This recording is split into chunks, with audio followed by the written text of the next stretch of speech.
Well, hello everyone. We're here with Kathleen Inman, Inman Family Estate Winery, right here. Yes, and Um, absolutely. which you talk about being in the vineyard. We're in the vineyard here. I know I had to take out a few vines to put the I patio see you've in. picked this. You've picked Yes, this already. Yeah. I So it's had in it. the winery. It's in the fermentation. It's already wine.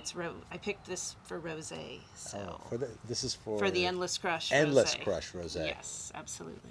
Listen, tell us a little bit about how you got started in wine, and the family. When you say family, is there other family Yes. members coming into this, and how's that all Exactly. work? Well, I grew up in Napa, Right. but in a family that didn't drink alcohol. So it wasn't like I grew up with wine at the table.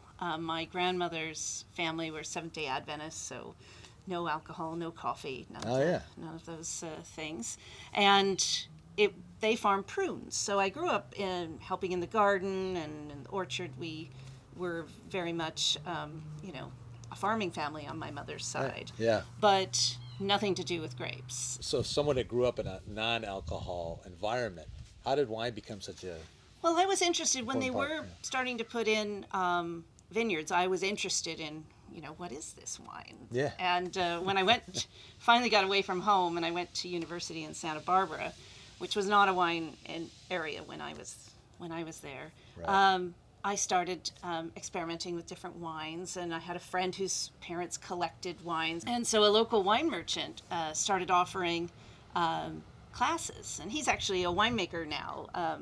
Doug Marjoram, who had the wine Oh cast. yes, yeah. So Sure. he'd started it as a wine shop, and he was trying to find people interested in the esoteric wines he wanted to sell. So he did these tastings, and we'd come with I put my 6 glasses in a beer 6-pack, and I carried them to the engineering building or wherever it was on UCSB campus, and we'd blind taste these wines. And I was fascinated at how grapes grown in different Yeah. places could taste so different at the same grape, and then grapes that were grown in the same place but made by different people were also different. Yeah. And so that got me thinking, when I go home for summer vacation, I'm going to see if I can get a job in a winery.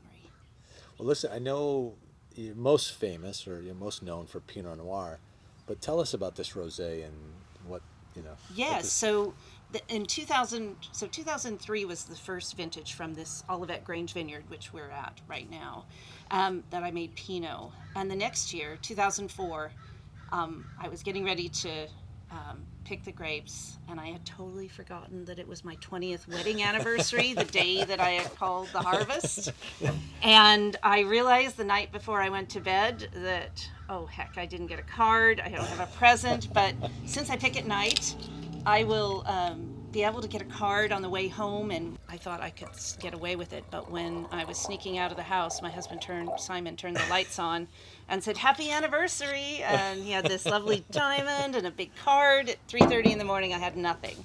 And on my feed, I said, "I'm making a special wine for you today. That's my present." And so then I got to the vineyard, and I'm like, oh my God, I have to think of something. Why don't I make a rosé? Because some of the first really serious rosés I had were in Provence when Simon and I were first married. We had holidays there, and I thought, maybe I'll make a rosé out of Pinot. So I set aside 2 bins of fruit that year and put together, pressed it just like a white wine, and that's how I've been doing it ever since. Why is it called endless? Well, it's the double entendre of the endless crush over my darling husband, and also imagine an endless I crush. love that. The endless Harvest. crush. All right, well, let's taste the Pinot. Okay. Then I want you to talk about virtual tasting and what's happened, here in a different world. It's a great little tasting spot here.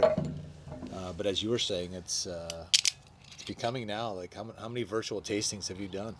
Yes, so Yeah. I have done well over 100, heading towards 125 this week. I try to make it feel like you're here at the winery with me, just, Right. Normal chat, and make it not like a work Zoom where everybody has their mute and they're all sitting listening. I like to try to get They people have that glass to, of wine in front of them, or glasses of wine in front Exactly. of them. They can envision being here. Indeed. And so that's kind of fun. It's a different set of skills from winemaking and running a business, so it's fun. So yeah, this is a little bit of the 2017 Russian River special blend.